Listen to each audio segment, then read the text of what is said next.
coast. Would you mind terribly, Watson? What? The window. Close it before I catch pneumonia. Holmes, this is the purest air that's visited our lungs in months. I've gotten quite enough of it. Now, are you sufficiently oxygenated to come away from the window and put these notes of yours in order? That's better.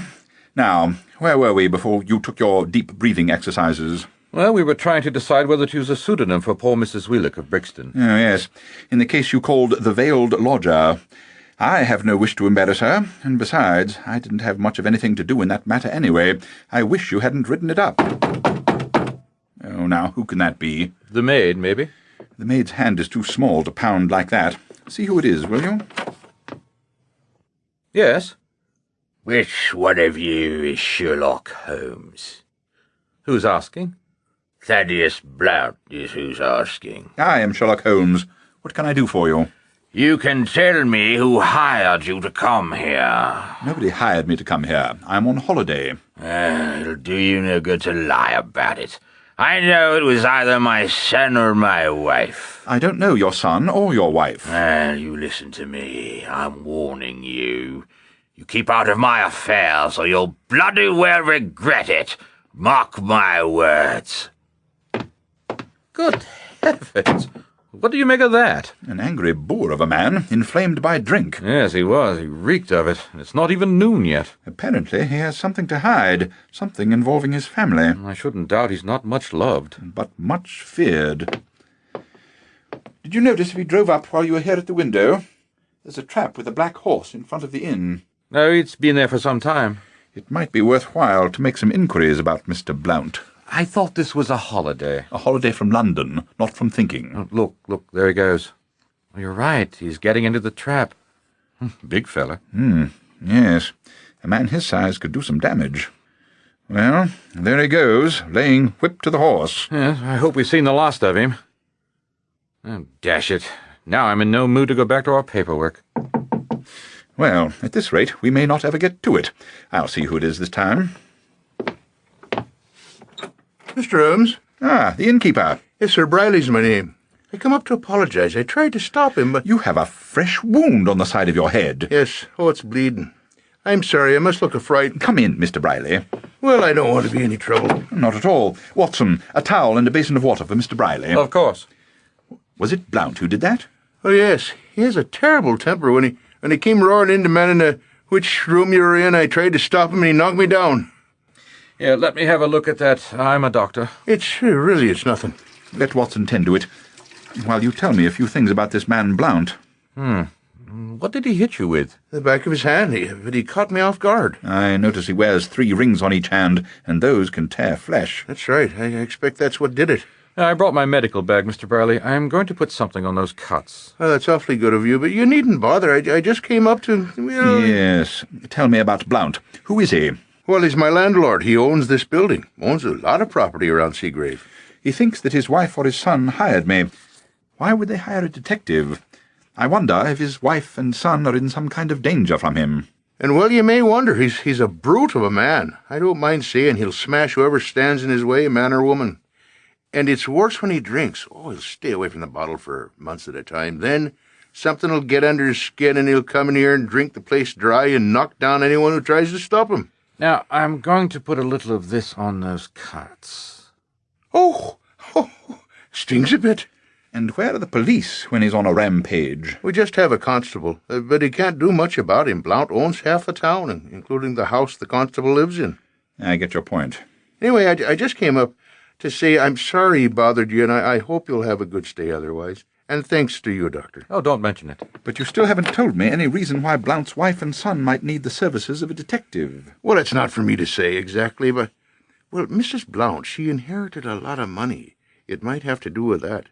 Now, I've got to get back downstairs. Good day, gentlemen. And after that, we never did get back to our paperwork. Savory smells were wafting up from the kitchen, so Holmes and I put aside our notes and went downstairs for some lunch. The dining tends to be plain and hearty in these rural establishments, which is much to my liking. They brought us beef carved from a roast on the spit, thick slices of crusty bread, a slab of Stilton, and a tankard of local ale. We were just finishing our meal when a stout man wearing a police uniform walked over to us. He was about 50, wearing mutton-chop sideburns and a bushy moustache. Everyone in the room turned to look at him as he approached our table. Excuse me, gentlemen. I'm Constable Marsh. Good afternoon, Constable. I don't believe you're from around here. No, I've never been here before. Nor I. Stopping on here at Briley's, then, are you? Just for the weekend. Briley tells me you're detectives. I'm a medical doctor, but this gentleman is Sherlock Holmes, from London. I am a consulting detective. Not with Scotland Yard. No. Consulting detective. Huh. Oh, you never heard of such a thing? The profession is my own creation. Is that a fact? What brings you down here? The fresh air. Well, we got plenty of that. Would you care to sit down and join us, Constable? Oh, I've had me lunch, thanks. But I'll sit with you for a minute. I hear you've met our leading citizen. Would that be Mr. Blount? That's right. Yes, he introduced himself to us an hour ago. Mr. Blount seems to think we were hired by his wife or his son for some reason. Were you? No, but we were wondering why Blount would think that. Mr. Blount gets some strange ideas sometimes. Is there any reason for his family to need a detective? Oh, not that I know of. He has a violent temper. Ah, you saw Briley. Yes, I treated his wound. Then you won't mind if I give you some advice. And what would that be? Let things lay the way they are. I beg your pardon? Just enjoy your weekend, gentlemen. But be careful and don't go too near the cliffs. And don't concern yourselves with local affairs. Nice meeting you. Don't concern yourself with local affairs. Holmes let a brief smile flash across his face after the constable left us that advice, but said nothing more until we were outside, facing a bracing wind off the Atlantic. Care for a constitutional to march off at lunch, Watson? Good idea. Tell me your thoughts, Watson. Well, for one thing, I think Blount has made himself about as unpopular as a man can do. Obviously, he's having trouble at home. He thought his wife or his son had hired a detective, and his anger could have come as much from fear as from any other cause. Capital, Watson. Your perception is crystal clear. And what do you think a man as powerful as Blount would be afraid of? Well, maybe a secret he doesn't want found out. Excellent. My thoughts exactly. Just as long as he has everyone in town cowed by his power. What was it the innkeeper said? Blount owns half the town, including the constable's house. That's fair ground for resentment, wouldn't you say? And when people have had enough of it, eventually someone's going to do something. Ah, look down there. This is far more dramatic than the Dover coastline. We walked for another hour, winding up back at the inn. I went to my room and pulled out the journal with my notes on the veiled lodger and began assembling them as best I could, relying on my memory of the year-old case, since Holmes didn't seem disposed to help very much. I'd knocked on his door to enlist his assistance, but he was out of his room. So I pushed ahead on my own. And this was what occupied me until Holmes knocked on my door around 6 to announce that he had ordered dinner brought up to his room and invited me to join him. I didn't think dining down in the saloon would be as pleasant as having a little solitude. I quite agree. How's your fish? As good as some I've had in London. I see you still haven't begun writing a final draft of your manuscript. That's right. How could you tell? Because you do your final drafts in ink, and there are no stains on your fingers, and you've been gripping your pencil hard enough to leave a red indentation on your middle finger. Yeah? So I have. Well, I didn't want to attempt a final draft without consulting you on several points, and you weren't in your room most of the afternoon. No. I was poking about, chatting with some of the locals. Learn anything? No one cares much for Mr. Blount. Speaking of Blount, he's downstairs as we speak, drinking heavily. What kind of a husband can he be if he spends his nights like that? I pity his wife. After dinner, we did some work on my notes, and then I excused myself and went back to my room, where I read until almost 11, and then put out the lamp and went to sleep. The next thing I knew, it was 3:45 in the morning, and Holmes was in the room. Watson. Right. Watson, get dressed. What? What is it? We're going to Farnham Grange. Where in the world is that? It's the home of Thaddeus Blount. He's been killed. Killed? Come on, Watson. The game's afoot. How did you learn about this? News travels like wildfire in a small town like this. Someone woke up the innkeeper, and he knocked me up and sent for the constable.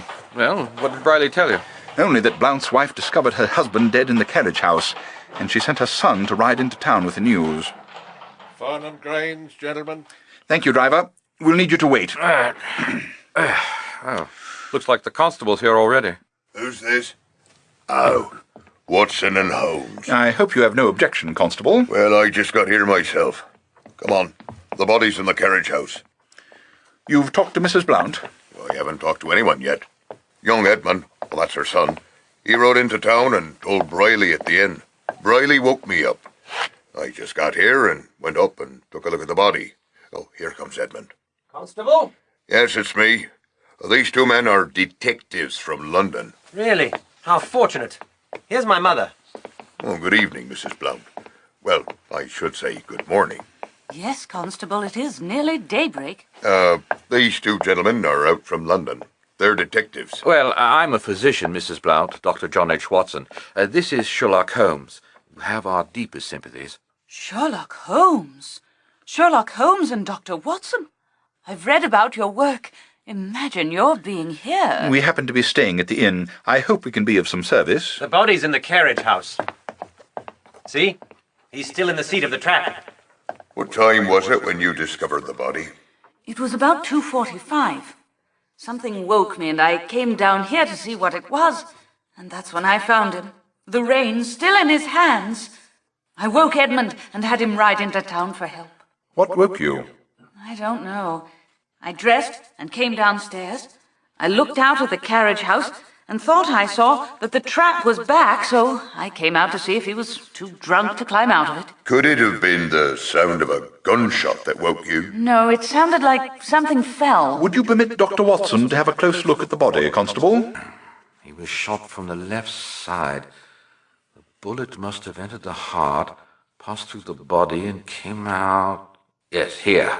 So it could be lodged somewhere here in the wall. I'll have a look. Save yourself the trouble, Constable. Mr. Blount was not shot in the carriage house. Why do you say that? Notice, he still has the reins in his hands, and his hands are stiff and cold.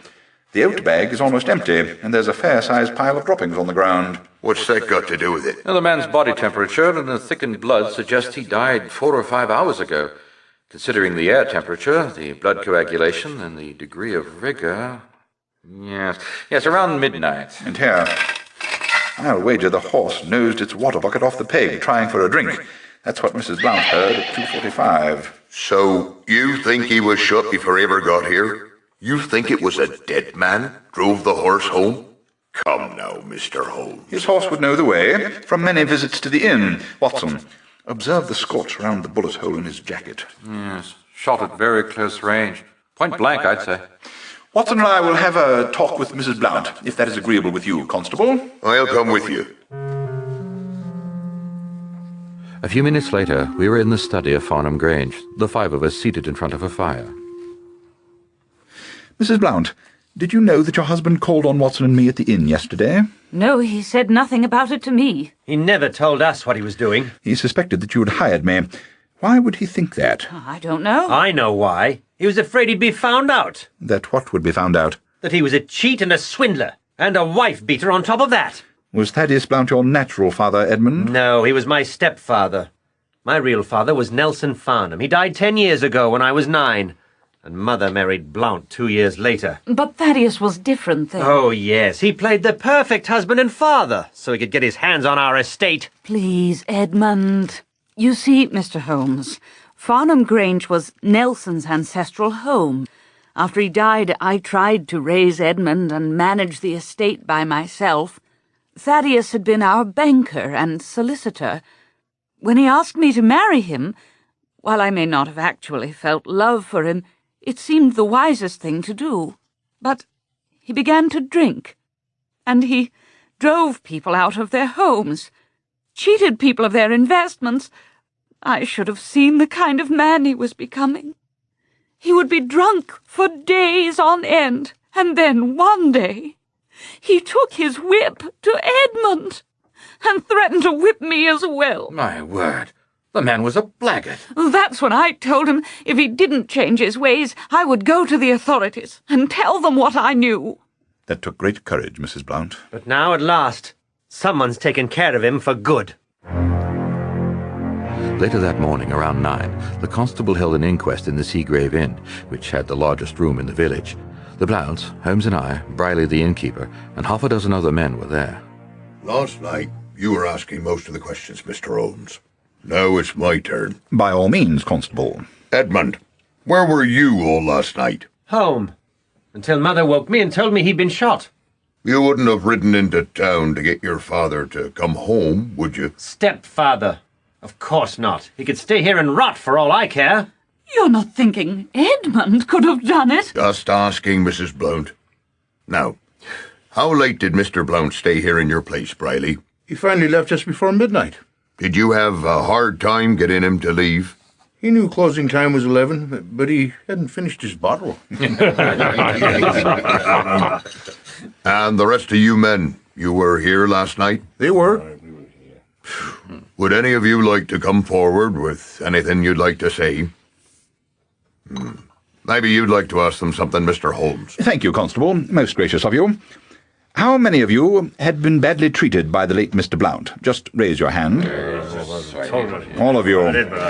Would that include you, Constable Marsh? No, I've got nothing against him. Is that so? The only man in this room who wouldn't be happy to be rid of him.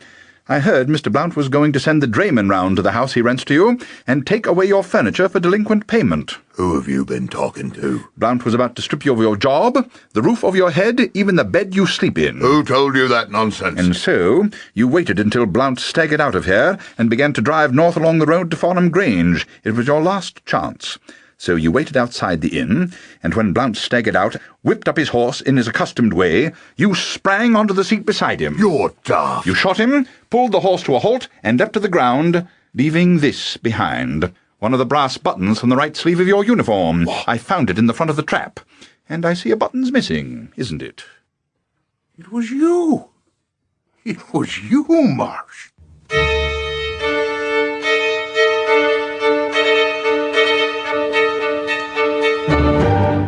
You have heard The Adventure of the Farnham Grange, episode 29 of the Further Adventures of Sherlock Holmes. The script was written and directed by Jim French and featured John Patrick Lowry as Holmes and Lawrence Albert as Dr. Watson. Also in our cast were Jeff Steitzer, Jay Green, Kate Fleming, and yours truly, Dennis Bateman. The characters of Sherlock Holmes and Dr. Watson were created by Sir Arthur Conan Doyle and appear in stories and novels by him. Use of these characters in this radio series is by arrangement with the estate of Dame Jean Conan Doyle. Now, this is Dr. John H. Watson, hoping you've enjoyed this story. I have many more stories of my years with Sherlock Holmes, and I'll tell you another one when next we meet.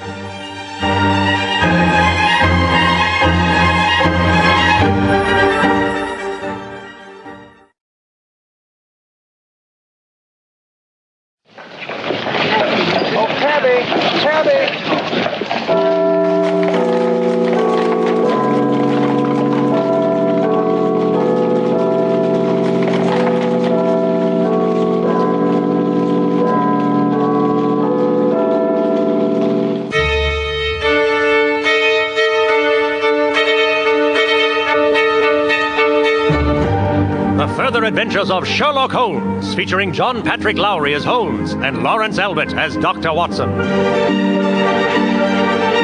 My name is Dr. John H. Watson, and it has been my privilege to document the achievements of the original consulting detective, Mr. Sherlock Holmes.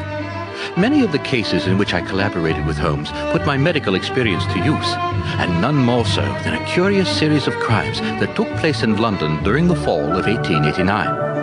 Although by then I had married and moved out of the flat I had shared with Holmes on Baker Street, we still worked together as occasion demanded. And such was the case I have titled The Adventure of the Lonely Harvester. It had been a fine day in mid-October. I'd shut up my surgery rather early for want of patience, and my wife Mary and I were enjoying the twilight in our parlor in Paddington, when someone knocked on our street door, the kind of frantic knock which usually means an emergency. Yes? Please, sir, are you the doctor? Yes, I'm Dr. Watson. We tried your downstairs door, but no one answered. Well, the surgery is closed, but how can I help you? This is my daughter. A man tried to chloroform her. She's still quite weak. Chloroform? Well, yes, bring her right in. Let's have a look at you. And what's your name, my dear? Christine? Well, Christine, let's go down to my surgery so I can have a good look at you. I'll go down and light the gas. Oh, thank you, Mary. Come along, Christine, and Mrs. Oh, I'm Mrs. Ryan. Well, now, how did this happen? We were over in the park. Christine was riding the carousel and I was sitting on a bench reading when I looked up and saw her fall to the ground and a man was hurrying away. Mind the stairs, they're quite steep. Was she unconscious? It was like I went to sleep for a minute.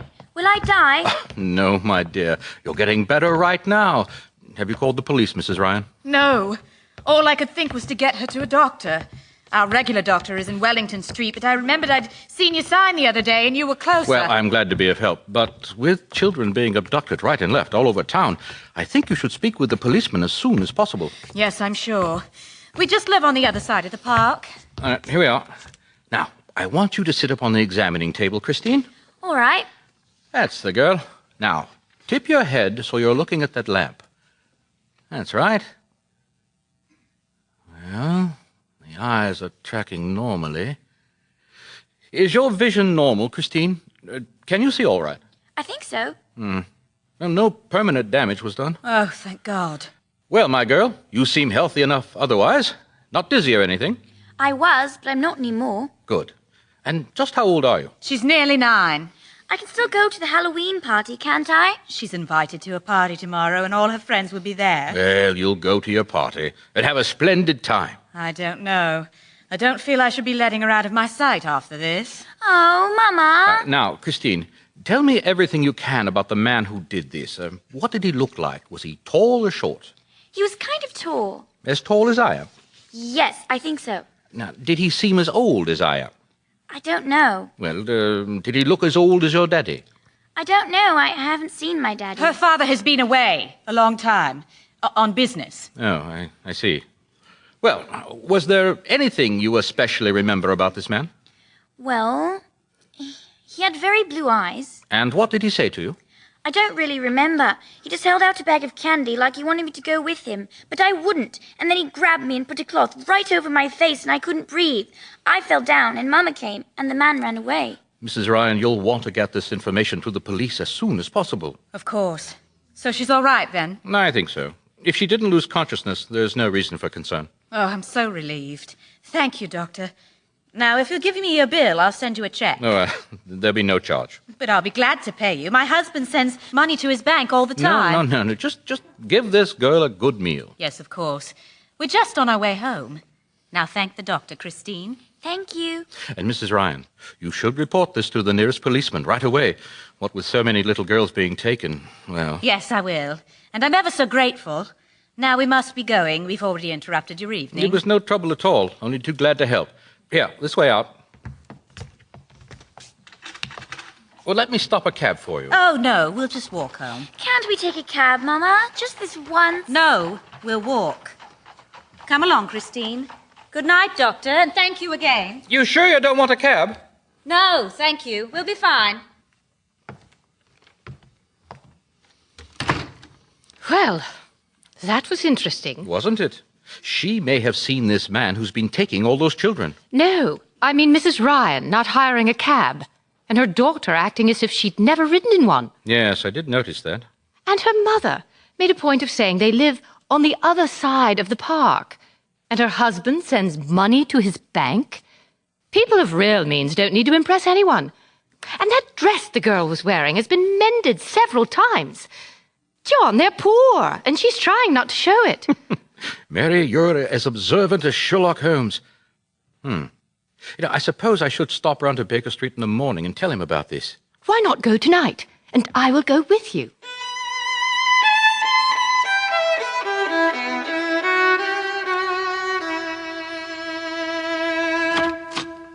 Ah, it's you, Watson. And Mrs. Watson, come in. You know Inspector Gregson, of course. Of course. Good evening, Inspector. This is my wife, Mary. A pleasure, Mrs. Watson. What brings you two out on a chilly evening? I'm afraid I urged John to come right over after what happened. And what was that? A few minutes ago, I treated a little girl in my surgery who had been approached by a man who then tried to chloroform her. And since there have been these abductions, we thought you'd want to know. I should say we do. That's why I came around to see Mr. Holmes tonight. He's working with us on his case. Yes, I took an interest in it. after reading the accounts in the papers. Where did this happen, Watson? In Paddington Park, near the carousel. Did she describe the fellow? Well, she said he was about my height and had vividly blue eyes. He approached her with a bag of candy, and when she wouldn't go with him, he took hold of her and put a chloroform cloth over her face. Candy. She was sure it was candy. Well, that's what she said. Interesting. Yes. Do you have the name of the victim? Christine Ryan. Christine Ryan. Age and description? Well, she's almost 9. Height, perhaps 4.5 feet. Light brown hair. More blonde than brown, actually. And she's rather small for her age. And a bit thin, would you say? Why, yes. How did you guess? Did she have brown eyes? Yes. How amazing. Holmes, how do you know all this? The kidnapper seems to prefer thin, blonde-haired girls with brown eyes. And you took down the Ryan girl's address, of course? Her mother just said they lived on the other side of Paddington Park from my place. Since there was no need for me to call on her, I didn't ask for her address. I'm sure the men on that beat will know the family. Only they may not really live in Paddington. Oh? Why is that? You see, Mrs. Ryan mentioned that her husband had been away for a long time on business and sends money home regularly, as if to imply they were people of some means. But they're not. Her clothes were mended and a bit shabby. And when John suggested they take a cab home, Mrs. Ryan said no, they'd walk. And the girl spoke as if a cab ride would have been a rare treat. Did the mother pay for the visit? No, I wouldn't charge for that. But she said she'd gladly send you a check. That's when she said her husband sends her money to the bank. Now, Inspector, since Watson and his wife have brought us this information, and since I intend to press him into service on this case, it would be useful for him to know all that the Yard knows about it. Well, we haven't a lot to go on. Over the past 2 weeks, there have been 5 girls taken and returned, apparently unharmed, about an hour later. Unharmed?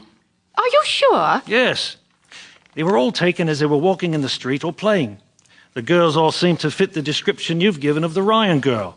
And all of the girls went willingly with the man. I suspect they were all too hungry to be suspicious, and they were all given tarts to eat. Yes, but now the rascal must be desperate if he's using chloroform. The man who chloroformed the Ryan girl may not be our man. There's a certain class of deranged criminal who is stimulated to copy sensational crimes they read about in the paper. We told the reporters the man gave candy to the girls when in fact it had been tarts. I think the Ryan girl might have been in grave danger if something hadn't scared this fellow off. I believe he was not the same man who snatched the other girls. He might not well have returned her. Yes, I see. In addition to which, the carousel is nowhere near a road where a carriage could be waiting. At any rate, Watson, I need your help this very night, and with your wife's agreement, perhaps you could take her home and return as quickly as possible. Would you mind, Mary? Oh, no, I quite understand. Take me right home, John. Half an hour later, I was back in Baker Street, learning the rest of what was known about the bizarre kidnappings. Now, Inspector Gregson, tell Watson what you told me. Well, I've interviewed the 5 girls who were abducted, and their stories are all identical. The man offers them a tart and promises them another if they take a ride with him. He uses a closed carriage, some sort of coach. He drives it himself. What we didn't tell the papers is that once the girl is inside, he lowers the side curtains, and while the horse pulls the carriage through the streets, he has the girl remove her shoes and stockings. Oh, heavens. One of those. Wait, Watson.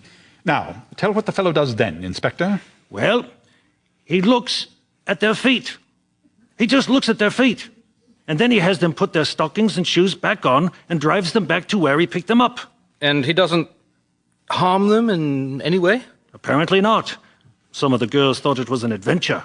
Some say they quite liked the man, thought he was funny. He should be in Bedlam.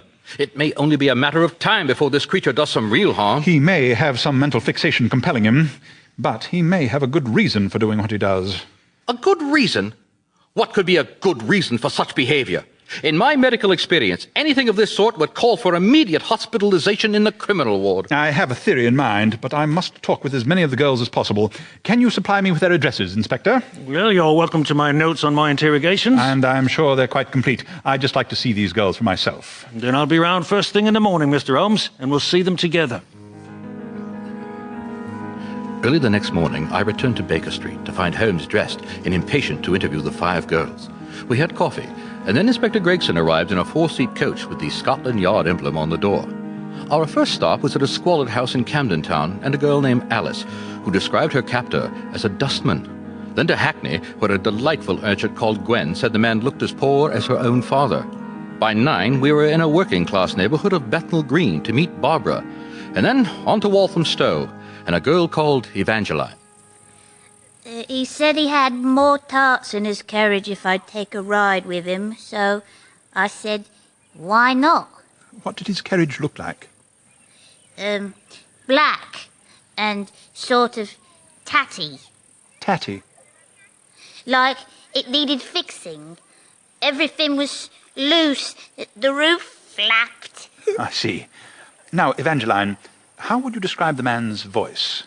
Oh, he's not from around here. He talked funny like. He made you laugh? No. He talked different, like he was from another part of the country. And thence to the Docklands to interview a girl called Trixie. And then after he's had a look at me feet, he thanks me and he says to me to put me shoes back on. And that's all he did, Trixie. God's my witness, I thought he must be a doctor or something. Only his shoes wasn't good enough for a doctor. No, Trixie, I doubt he was a doctor. Thank you, young lady. That'll be all. Now, mind you, don't take food or rides from strangers. Oh, one other thing. Did you notice a smell about him? A smell? Cologne, tobacco, anything like that? He smelled like hay, you know, like out in the country. A most productive morning, Inspector. Was it? Frankly, I don't see what you've uncovered that isn't right here in my notes. Your notes are perfectly adequate as far as they go. Well, what did you learn from all this? Watson. What? Your professional observations on these 5 children. Well, they were all sallow-complexioned, too much breathing in fumes of the city. And? And they all showed signs of improper nutrition. Bowed legs, misshapen arms, poor teeth. And? Well, they obviously bore a superficial likeness to one another. Their age and size, their hair color. And so why would our mystery man hunt out only these slightly deformed youngsters who all look a bit alike, eh? And why his interest in their feet? I think you're barking up the wrong tree, Holmes. You're looking for a sensible answer when it's clear to me that we're dealing with a mental depravity here.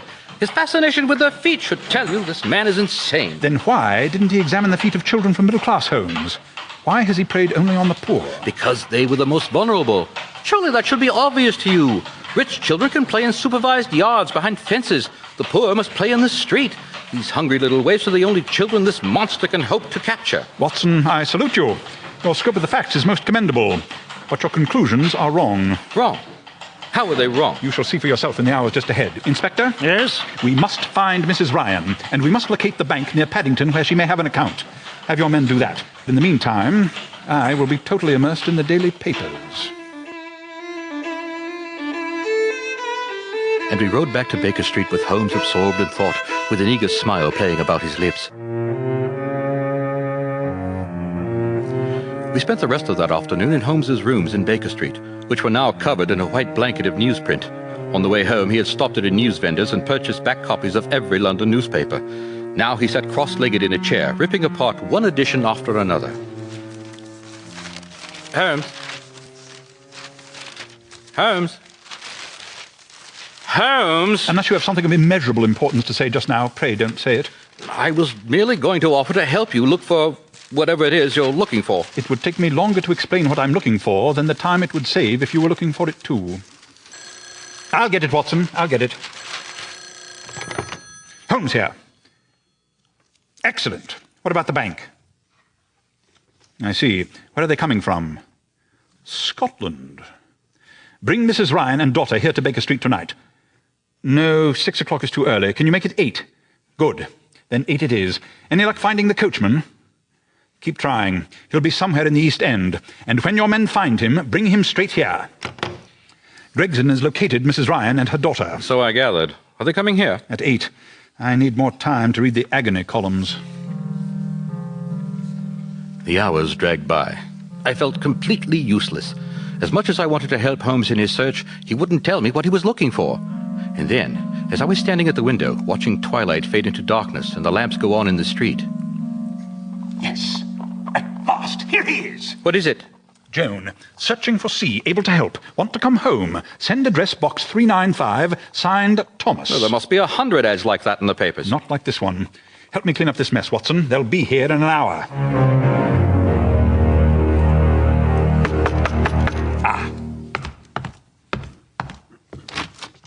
Mr. Holmes? Yes, Inspector, come right in. And come in, Mrs. Ryan and Christine. I believe you already know Dr. Watson. Doctor, what are you doing here? I'm a close associate of Sherlock Holmes, Mrs. Ryan. I told him about Christine's experience. Yes, and with your information, I believe tonight we may solve these matters. Now, Watson, let's find chairs for our guests. But the inspector didn't tell us why you wanted us here. Mr. Holmes assists the yard from time to time. Yes, and I have something I want you to do for me, Christine. Will you kindly remove your shoes and stockings? What? Whatever for? If it would make you feel more comfortable, I'll have Mrs. Hudson come in. Oh, I don't mind. I'll take them off. Is this absolutely necessary, Mr. Holmes? If you want to solve this case, it is. Take my stockings, Mama. Christine, what are you doing wearing those old stockings? There. Now, may I look at your feet? All right. Thank you. How did you lose the last 2 toes on your right foot? She was only a baby. There was an accident. Inspector, will you get that? It may be one of your men. Is Mr. Sherlock Holmes here? I'm Chief Inspector Gregson. Oh, yes, sir. I'm PC Newbold, Metropolitan Police, sir. I was told to bring this man up here if we found him. Yes, bring him in, Constable. I'm Sherlock Holmes. Do you know this man, Mrs. Ryan? What are you doing here? Why are you in London? Who is it, Mama? Is it you, Christine? Is it really you? Who is this man? I'm your dad, Christine. I've been looking for you and your mum for so many years. According to the Imperial Bank, for the past 7 years, a Thomas Ryan has been sending a small amount of money every month to the account of Joan Ryan from somewhere in Scotland. We just learned that today. I've done fairly well with the farm, Joan. Sending a few pound was all I could do after you left me. Oh, not that I blame you for leaving, after the accident and all. And was that the accident that injured Christine's foot? You were drunk, Tom. You had a knife, and one night you threatened me with it while I was changing the baby. You were aiming for me, but you missed me and struck her. That was the accident. I packed up and left that very night. And I haven't touched a drop since that night, so help me. And you ran an ad, but got no response. I had to find my wife and my baby. I didn't have their address or any idea what Christine would look like now, 7 years later. But I thought of a way to find her. Find the little girl with that terrible injury. It's my duty to inform you at this point, Mr. Ryan, that anything you say may be taken down and used against you in a court of law. You're guilty of at least 5 counts of molestation and kidnapping. I didn't harm any of the girls, Christine. I was just looking for you. And later, after Gregson took the Ryan family away, I asked Holmes to tell me how he knew who was abducting the girls, and why. I knew the abductor was looking for a mark of some kind on the feet of a certain physical type of girl who lived in poor circumstances. He was seeking a child of poverty. Why? No poverty-stricken parent could pay a ransom. It had to be a quest by a family member. An estranged father, for example. And then the ad in the agony column. Searching for C. Christine begins with the C. Want to come home. A wayward son? A derelict husband? Then he wasn't the man who tried to chloroform Christine. Most assuredly not. That had to be someone who read the newspaper accounts and tried to reenact the crime that made headlines. A sick mind, and a dangerous one. Yes. But if he hadn't made his attempt, and if Mrs. Ryan hadn't come to me, Christine wouldn't have found her father. You know, Holmes, maybe everything always works for the best. I wouldn't rob you of your idealism for the world, Watson. Now, let's have dinner.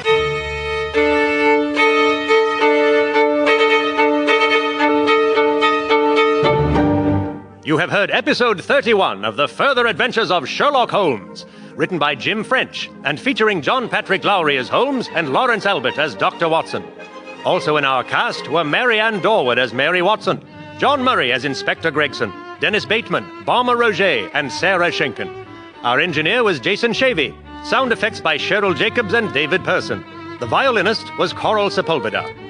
The characters of Sherlock Holmes and Dr. Watson were created by Sir Arthur Conan Doyle and are found in stories and novels by him. The use of these characters in this program is by arrangement with the estate of the late Dame Jean Conan Doyle. This is Dennis Bateman speaking. And this is Dr. John H. Watson. Be sure to join me for another Sherlock Holmes adventure when next we meet.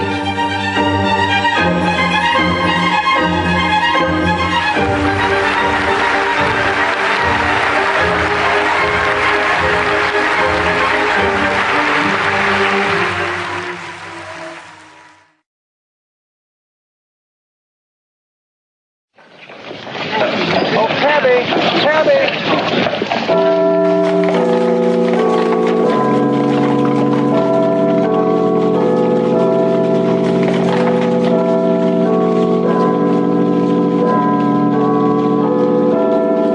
Further Adventures of Sherlock Holmes, featuring John Patrick Lowry as Holmes and Lawrence Albert as Dr. Watson. My name is Dr. John H. Watson, and I'm about to tell you of a case I call The Strange Death of Lady Sylvia Eichhorn. In April of the year 1900, Sherlock Holmes and I traveled to America on a case which I later described under the title The Secret of the Fives. After Holmes solved that series of curious crimes and was widely celebrated in the American press, we hoped to sail back to England aboard the new ocean liner City of New York.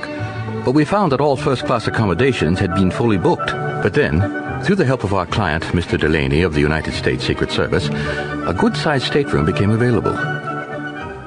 On our first night out, there was a gala reception and dinner in the main dining salon.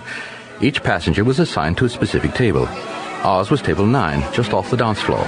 2 men and 4 women were already seated there. As we approached the 2 empty chairs at the table, a handsome white-haired chap in his 60s stood up to greet us. Ah, and you would be Sherlock Holmes and Dr. Watson. What an honor, gentlemen. We saw your names on the place cards, and we've all been holding our breath to meet you. Oh, thank you. I'm Dr. John H. Watson, and this is Sherlock Holmes. Lloyd Danvers from Philadelphia, retired judge of the state Supreme Court. Great pleasure. May I present my wife, Catherine? So do you do? Pleased to meet you. Do you think we have 2 heroes at our table? Yes, we've read all about you. You saved some of our most precious national monuments. Our country owes you its deepest gratitude. Most kind of you. And now, let me introduce you to John and Marion White. Gentlemen, Mr. White is in banking. Yes, and as the wife of a bank director, I meet many important people. But never anyone like Sherlock Holmes, I must say. You're very kind. Which bank is that, Mr. White? Bartlett's Bank and Trust, oldest in Philadelphia. Established before the war. Oh, the Civil War? No, the Revolutionary War. Or should I mention that war to an Englishman? Yes. And now, allow me to present this distinguished lady, the founder of one of America's largest beauty companies, and the reason for our trip to England, Mrs. Sylvia Eichhorn of Lady Sylvia Cosmetics. Oh, then it's Lady Sylvia, is it? No, that's just the name of my business. Americans are impressed with titles, so I gave myself one. Ah, I see. But you, Mr. Holmes, haven't they knighted you or something? Oh dear, I hope not. Holmes is rather unimpressed by titles. Oh, surprising coming from an Englishman. Oh, and I haven't introduced you to my personal secretary, Nancy Villiers. Ah, good evening, Miss Villiers. So nice to meet you. Thank you. By the way, do you men smoke cigarettes?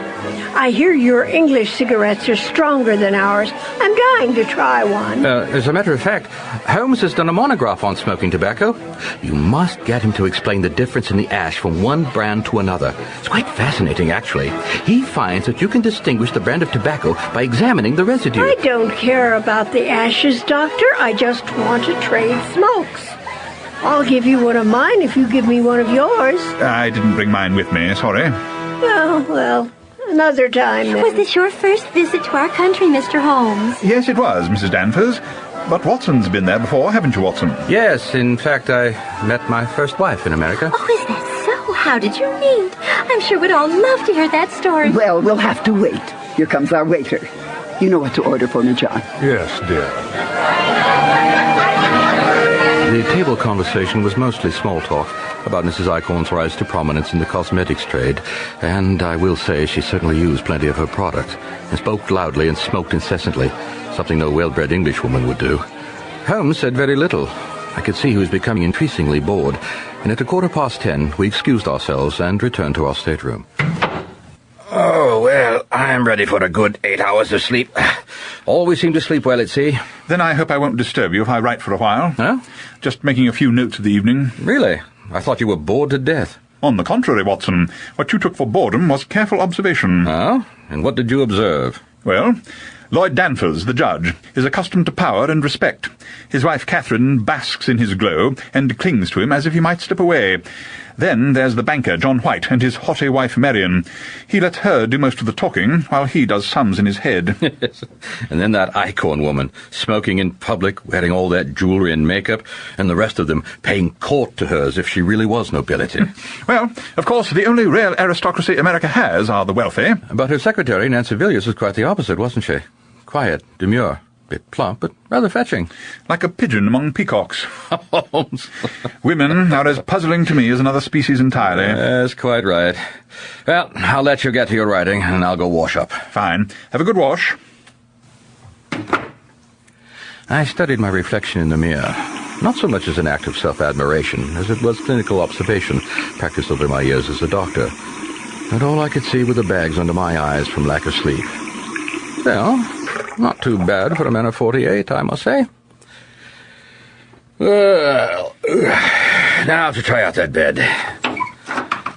Bath's all yours if you need it, Holmes. Plenty of hot water, lots of good soft towels. I'll get it, Watson, since you're in your robe. Yes? Good evening, sir. Message for Mr. Sherlock Holmes. I'm Sherlock Holmes. Are you really? The English detective? The very same. Say, I've read about you, but I never thought I'd get to meet you. Well, thank you so much. And the message?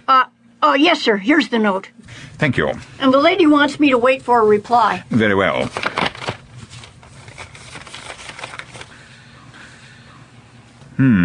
It's from a lady? Yes. I've got a pencil right here, Mr. Holmes. Fine. I'm your cabin steward. My name is Tom. If there's anything you want, just ask for me. I'll do that. Well, so you've read some of my stories? Your stories? About Sherlock Holmes. In Strand Magazine. Oh, that's you? The wireless operator loaned me his magazine. He's from London. Wait till I tell him Sherlock Holmes is on the ship. All right, Tom. You may take this back to the lady. And this is for you, if you don't mind taking English money. Oh, I don't mind. Say, this is a gold sovereign. That's correct. Gee, I can get $5 for that. Thanks a lot. Just call me any time.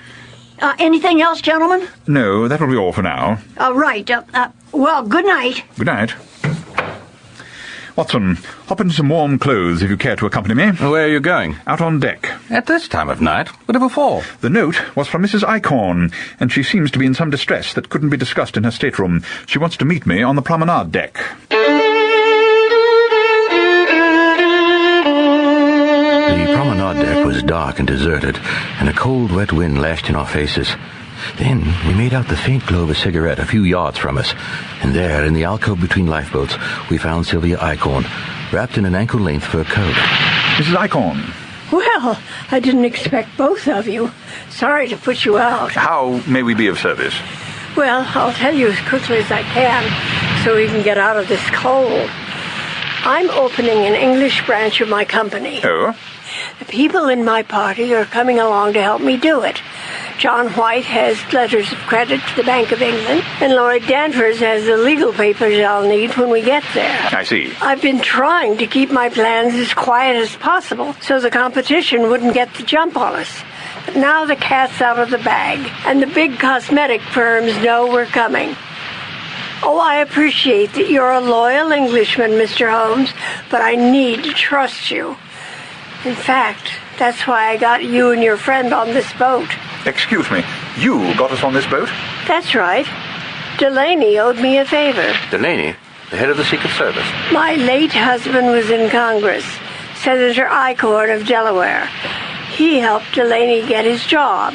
Oh, it's a long story. But I told him what's been happening, and he said you were going back to England anyway, so he pulled some strings, and here you are. I see.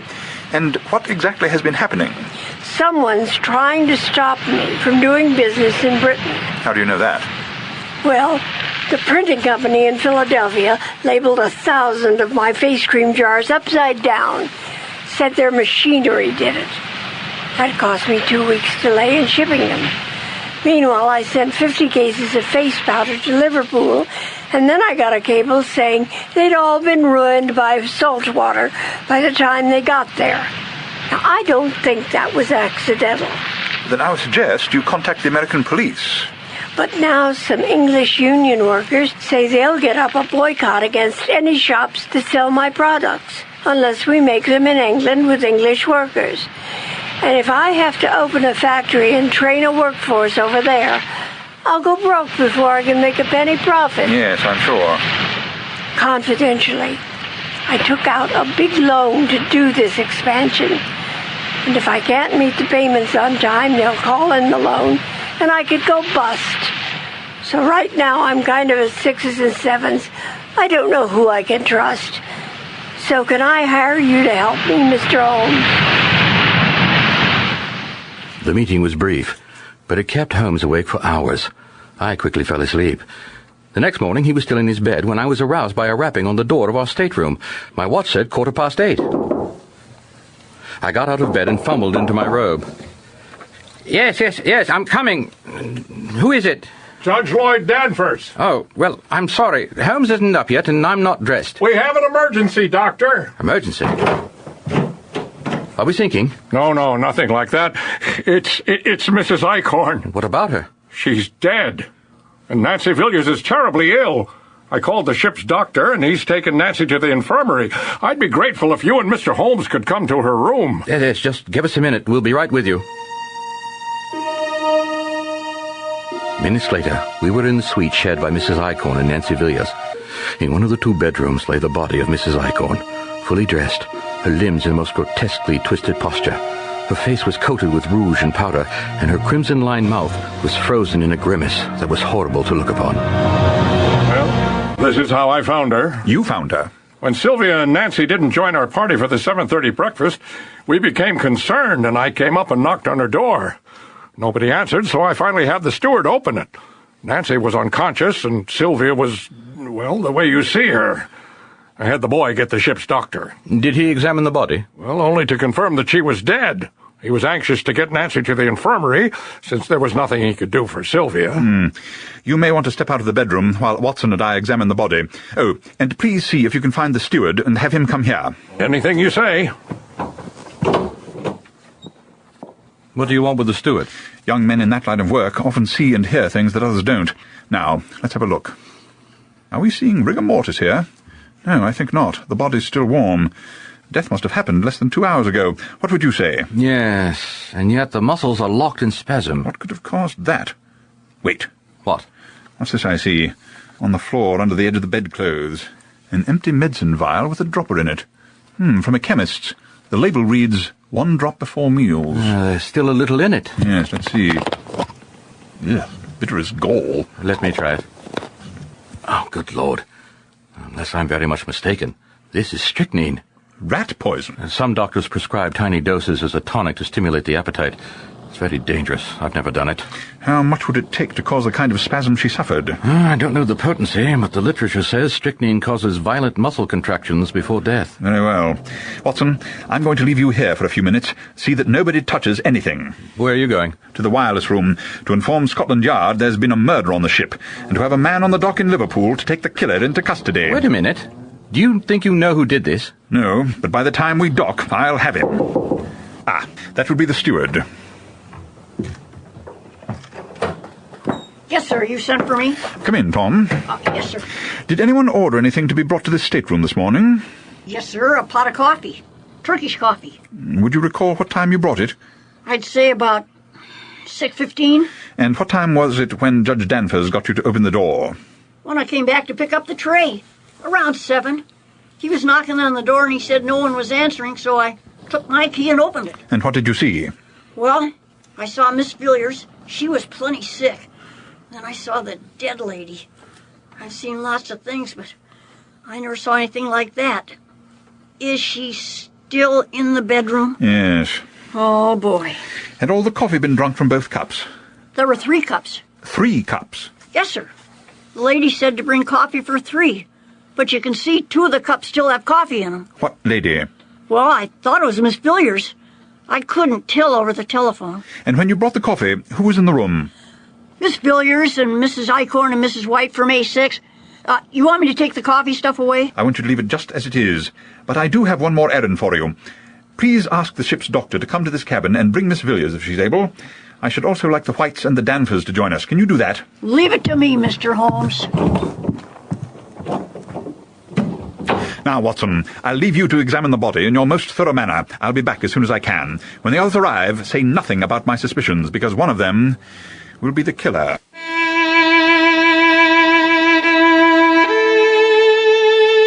Two deckhands from the ship's crew came with a stretcher, covered Mrs. Eichhorn's body with a blanket, and removed her from her stateroom. Curious passengers in the corridor shrank back in horror. Then the ship's doctor and Nancy Villiers arrived with the steward.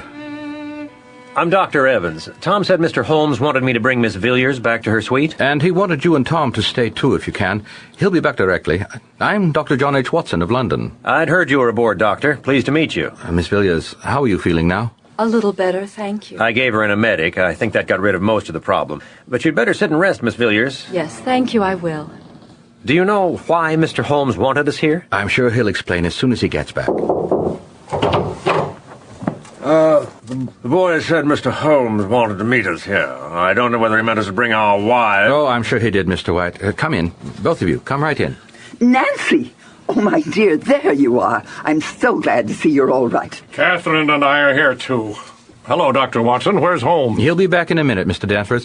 Why don't you and Mrs. Danvers find chairs and take a seat? I can't believe all this has happened. It's all so perfectly dreadful. How are you feeling now, Nancy? Better, thank you, Mrs. Danvers. Ah, you're all here. Good. You want me to stay, Mr. Holmes? I should take the tray back to the kitchen. Leave the tray where it is for now, Tom, and tell us who ordered the coffee to this stateroom. Well, I did. I thought Sylvia and Nancy and I might have a little chat before going down for breakfast. They only serve ordinary coffee in the dining room, and I thought they'd enjoy trying Turkish. And 2 of the cups had some coffee left in them. The third is empty. That was mine. I drank every drop of mine. And when did you arrange this early morning tete-a-tete with Mrs. Eichhorn and Miss Villiers? Well, last night, when we all decided to have an early breakfast. And what time did you bring the coffee, Tom? 6:15. You agree, Miss Villiers? I suppose that's right, yes. Now, I will show you a small vial. Do you recognize it, Miss Villiers? It's Mrs. Eichhorn's tonic. She takes it for her appetite. And do you know who prescribed it for her? Marion gave it to her the first day of the sailing. Oh, for heaven's sake, there's no mystery to that.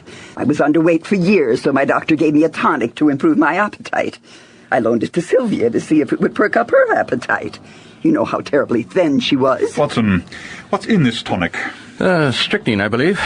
In anything more than the tiniest doses, it can be fatal. Oh, my word. And had Mrs. Eichhorn used any of the tonic? Yes, she took it just before Marion came. Only 1 drop? Yes, she knew not to take any more than that. And yet, after drinking some of Mrs. White's coffee, she promptly suffered and died, and you nearly joined her. Oh, look, give me that coffee pot. Marion, no. You think I poisoned that coffee?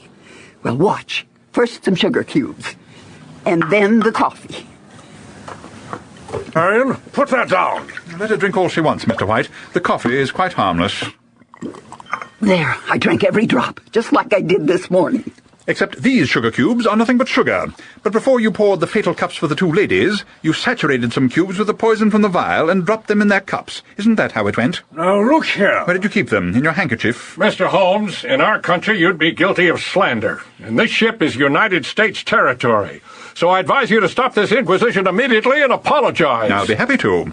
If you or Mr. White can explain this. I hold in my hand a copy of a wireless sent to Mr. C. Weatherford, Bartlett's Bank, Philadelphia. Sylvia Eichhorn died aboard ship. Hold all checks written on Lady Sylvia account unless authorized by myself or Lloyd Danvers. Cancel existing loan to above firm and transfer all Lady Sylvia funds to my account pending dissolution of company. Signed, John White. And this cablegram was transmitted at 6:20 this morning, several minutes before Mrs. Eichhorn died. How could you have known she was going to die, Mr. White? You invented that cablegram. No. I think the wireless operator will be glad to testify that he watched you write out the message yourself. When I went up to the wireless room, the operator recognized me and asked me if I thought Mrs. Eichhorn's death was murder. When I asked him how he knew about her death, he showed me this cable. It is quite authentic. John and Marion White, Lloyd Danvers, I accuse you of conspiracy to commit murder, and I have wired the police to be waiting for you when we dock in England. The captain of the ship reluctantly had the 3 suspects detained in a guarded cabin for the rest of the voyage. The next day, when she felt stronger, Miss Villiers joined Holmes and me for lunch. It all makes so much sense now, Mr. Holmes. Danvers and White saw a chance to shut down Lady Sylvia Cosmetics and take it over themselves. And Marion White never could stand Mrs. Eichhorn and her wealth. She was jealous. But why would she poison me? So you wouldn't stand in the way of their takeover. After all, Sylvia Eichhorn had confided everything about her firm to you. You knew they had an excellent motive to remove her. But how did you know the poison was in the sugar cubes? If the coffee in the pot wasn't poisoned, what other substance could have carried the poison? Only the sugar. How? Just before it was dropped in the coffee.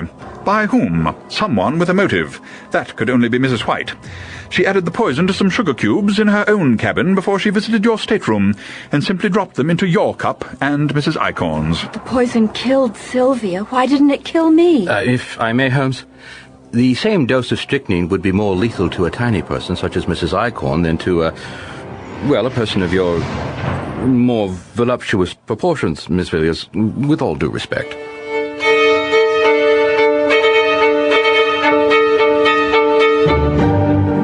The Further Adventures of Sherlock Holmes featured John Patrick Lowry as Holmes and Lawrence Albert as Dr. Watson. Also in our cast were Dick Beals, Frank Buxton, Pat French, Rhoda Williams, Ellen McLean, and yours truly, Dennis Bateman. The Strange Death of Lady Sylvia was written and directed by Jim French. Sherlock Holmes and Dr. Watson were created by Sir Arthur Conan Doyle and may be found in stories and novels by him. Use of these characters in this radio series is by arrangement with the estate of Dame Jean Conan Doyle. Our violinist is Coral Sepulveda. This is Dennis Bateman speaking. This is Dr. John H. Watson. I've had many more adventures with Sherlock Holmes, and I'll tell you another one when next we meet.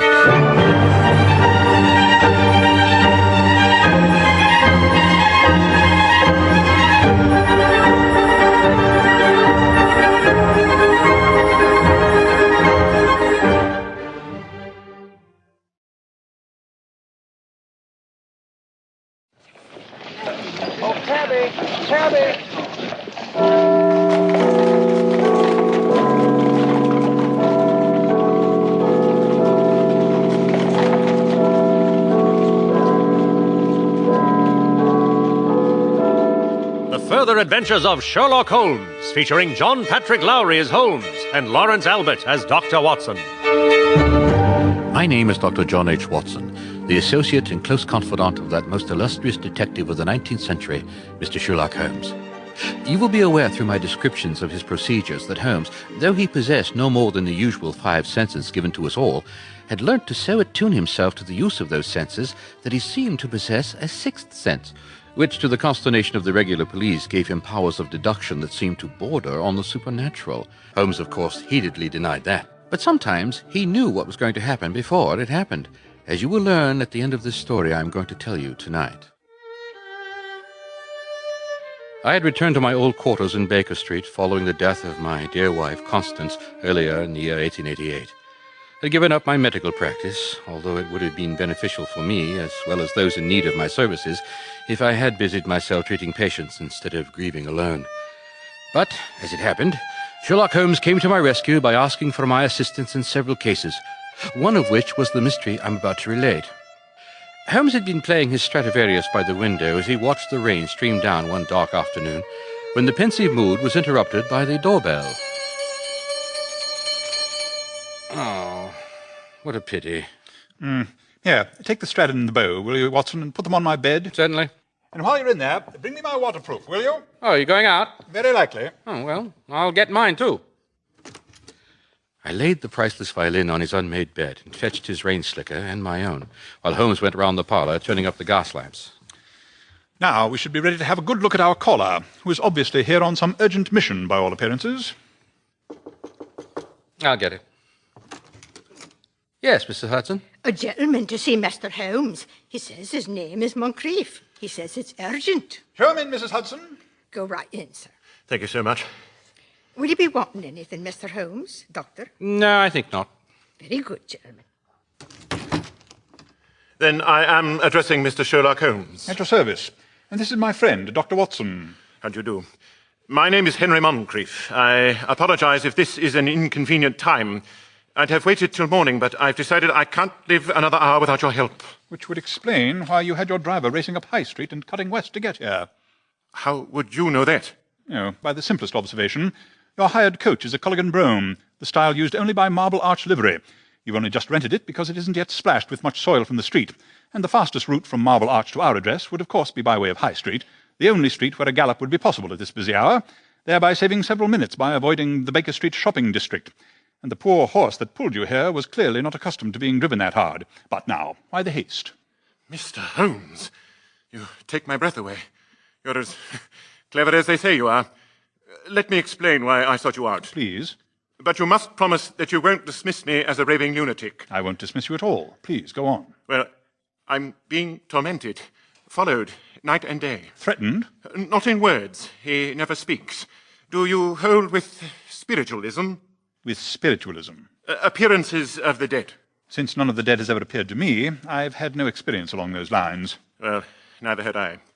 But in the strictest of confidence, I must tell you, either I am being tricked or I am being haunted.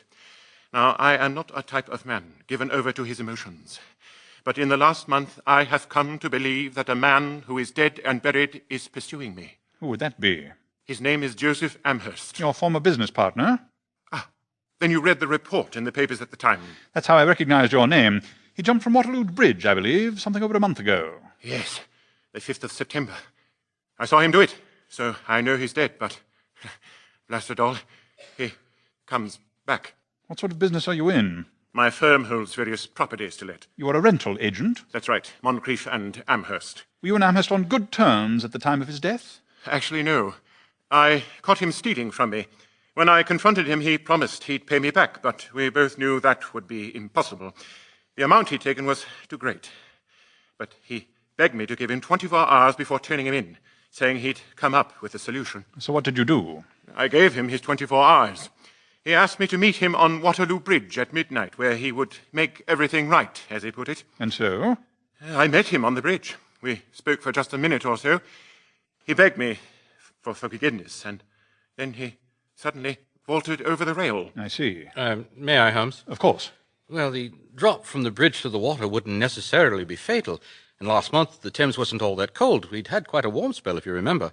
So a man could survive in the water for some little time. He could have clung to one of the piers that support the bridge, perhaps hailed a passing boat and... No, Doctor.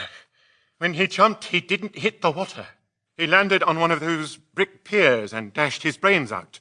The water police fished his body out of Blackfriars Bridge, and I had the lovely job of identifying it. No, it was him. And where have you been seeing this, ghost? Everywhere. Not an hour ago, I saw him on Waterloo Bridge. That's why I finally decided to come to you.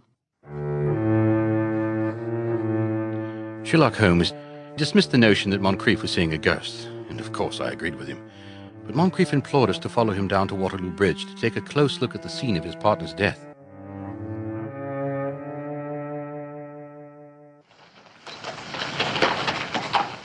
Holmes? Yes? How did you know we'd have to go out? You asked for your raincoat before we ever met Moncrief, remember? Watson, must you make a mystery of everything I do? You'll recall that from our window I saw him dash out of his brougham and run to our door. His horse had been driven at high speed, indicating that whatever he wanted of me, time was of the essence. That being the case, I asked you for my waterproof to save a few moments if I needed to leave at once. Yes. Well, once again you humble me with the speed of your brain. Not speed alone, Watson. I was thinking ahead. If you were called to see a patient in serious distress, you'd make arrangements in advance for an ambulance to take him to hospital if it were needed, wouldn't you? The same thing. Well, what do you expect to find at Waterloo Bridge? Nothing. Then why on... Why go out in this filthy weather? I assure you, we are not searching for a ghost. You would do well to bring all your knowledge of the human condition to bear on Mr. Moncrief. Pull up here, driver, behind that brougham stopping at the end of the bridge. Then wait for us here. We won't be long. Here. It was just here that we had our final interview. Who chose this spot on the bridge? Amherst. We arrived in separate cabs. As you know, they can't stop on the bridge, so we had them leave us off here and drive on. And we stood here by the rail, talking, and then all of a sudden he sprang up and plunged over the rail. And how did he jump? Head first? Feet first? I really don't remember. What did you do? But I was stunned. I looked over the rail and I saw his body strike the pier and bounce off into the river. How could you have seen that at midnight? Well, we were right under this double street lamp, and there were lights along Victoria Embankment and in Somerset House, there on the shore. Did anyone else see it happen? Well, I did see a fisherman down on the embankment. He was the only other living soul who could have seen it. Then a hansom came by a minute later, and I flagged it down and told the driver to find a policeman, which he must have done because one showed up shortly afterwards. And this is where you think you saw Amherst's ghost today? Yes. He was perched on the rail, right here where we're standing, hanging onto this double lamppost, waiting for me to come by. Were you alone? No, I was riding in a cab with a business acquaintance. And did he see the ghost as well? I suppose not. The other times, tell me about them. He shows up anywhere, everywhere. Just a glimpse of him. Haymarket, Thurble Street News, just anywhere. I catch sight of him and then he's gone. Have you attempted to speak to him? No. You think it's all in my mind, don't you? I have made no conclusion. There is much more to learn, but I prefer to learn it somewhere other than in the middle of a bridge in a driving rain. Suppose we retire to your offices.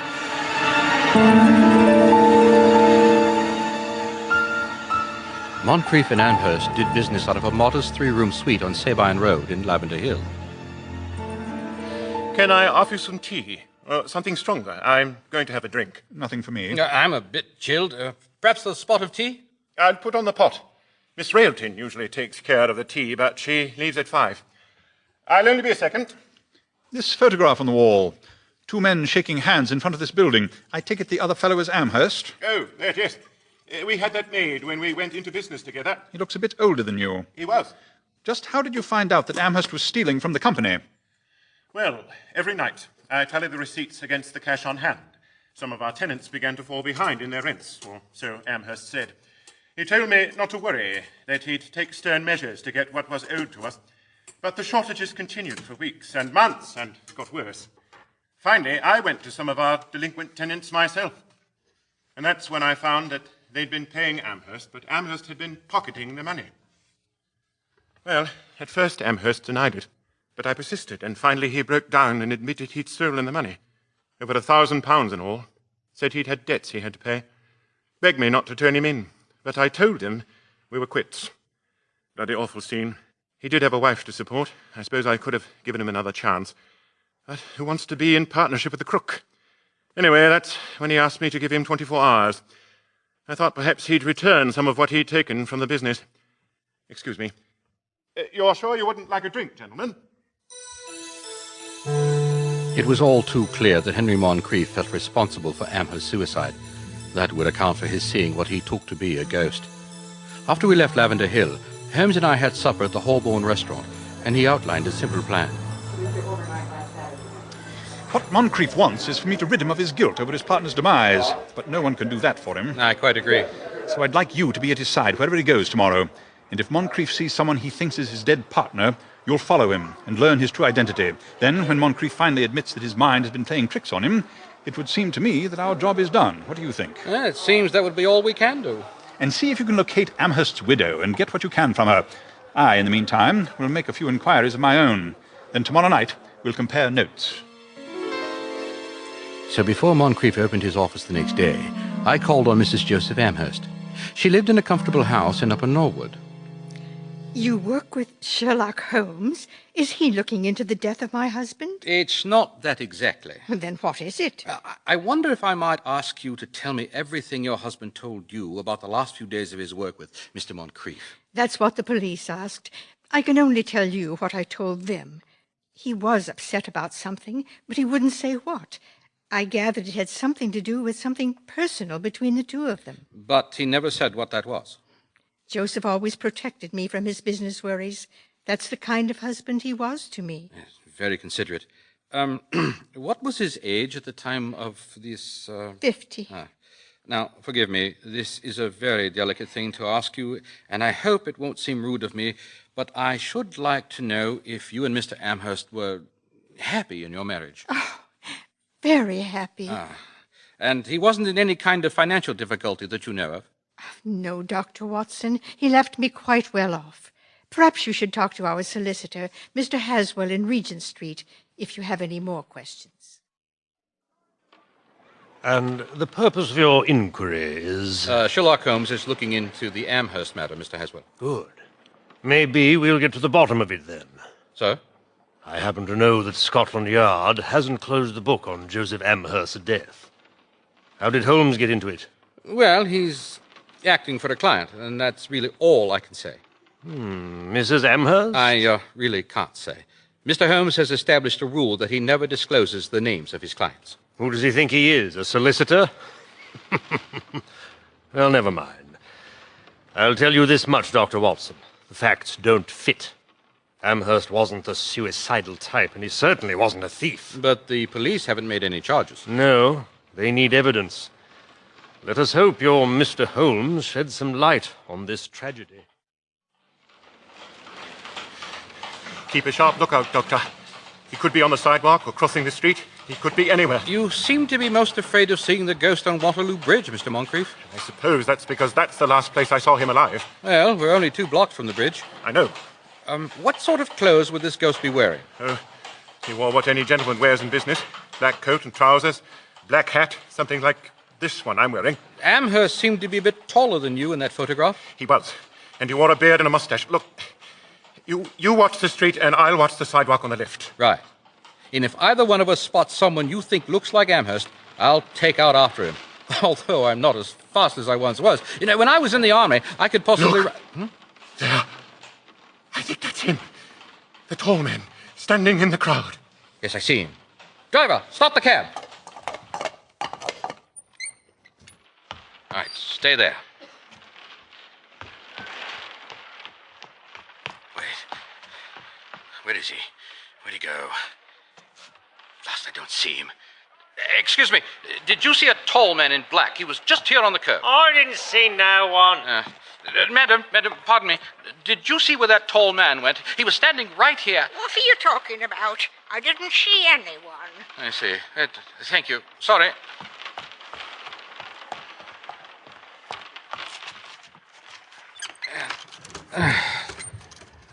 I'm sorry. I lost him. He disappeared, didn't he? Just like he always does. But now, at least, you've seen him. You know he's real. All right, driver,